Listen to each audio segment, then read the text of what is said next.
Our traders, so another episode of Technical Tuesdays. Let's get going. We can see that weak Chinese data, the New York Fed Empire Manufacturing Index, raised fears of a recession, hard landing. And as a result, we can see the dollar has now surged back above its 50-day simple moving average. And we're now looking towards that 107, 106.6 range resistance. The next target there, we can see some wicks up at around 107.15, 107.2. The RSI is above 50, so it's an uptrend bias in play. It did slip briefly below. This held quite nicely the 50-day simple moving average as a dynamic uptrend support. Moving on to the S&P 500, it's like a runaway train. It looks unstoppable. It's broken through this downtrend line. The 21-day exponential moving average is acting as a nice little dynamic support there. It's crossed above the 50-day simple moving average, which is another good sign for the bulls. However, we are in overbought territory now. Let me just remove this trend line. We are in overbought territory now, as you can see where the RSI is.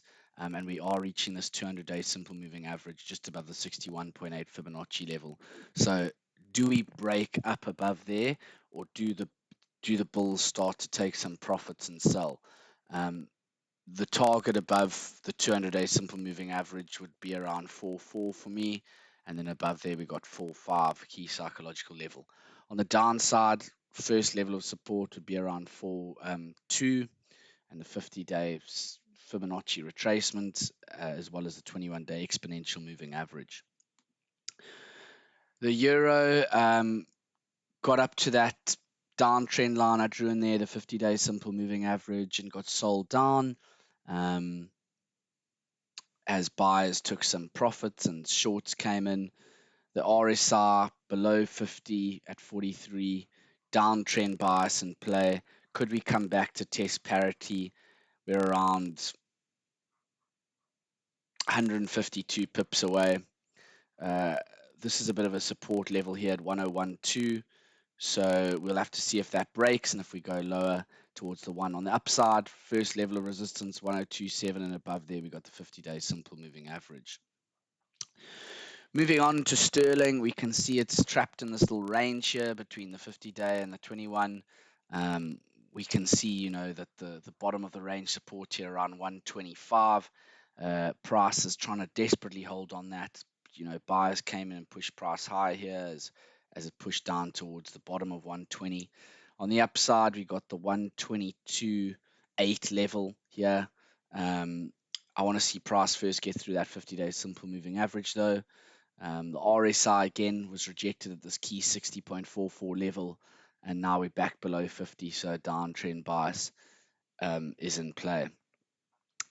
Euro GBP has been a bit range bound after some of the significant moves we saw previously.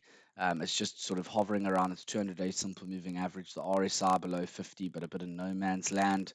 Levels to watch 0.84, 0.835, and then on the upside we've got 0.85, which coincides basically with that 50-day simple moving average. Let's go on to dollar yen. Dollar yen, the yen's been trying to strengthen against the dollar, but the dollar's been putting in some good shape here. We can see rising lows, but we've also got some declining highs here. So a bit of a triangle pattern, a breakout.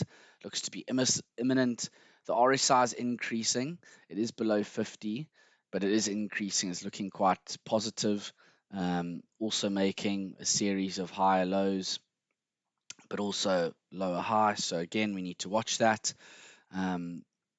First level of resistance for me, 50-day simple moving average around the 135.6 handle, 135.5.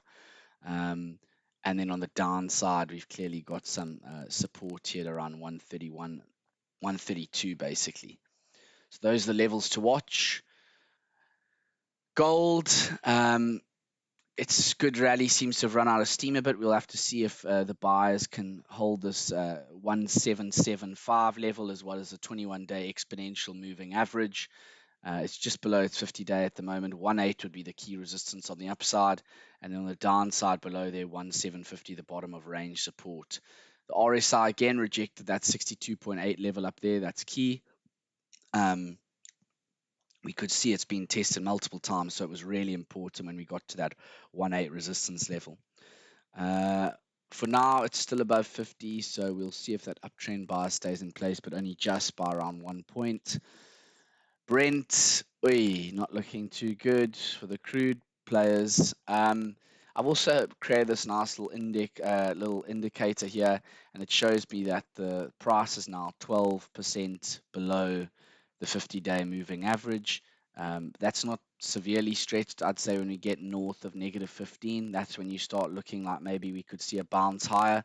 The RSI again, it's sort of made a bit of divergence here. We can see a lower low there than the RSI at that point, but price has made a lower low. So maybe we could see a buy here, selling momentum not as strong as it was on that previous low. But yeah, it's not great that it's broken through the bottom of range support, the 200-day simple moving average. I sort of drew in this flat-sided descending triangle pattern, lower highs, and a sort of horizontal support of lows. So for now, the target, if we break below 95, decisively 90 would be the next one on the upside. 100 would be the first one by that 200-day simple moving average, and then above there, closer towards the 110 mark where that 50-day simple moving average is. Hope you've enjoyed today's episode of Technical Tuesdays, and I'll see you next week for another one. Enjoy.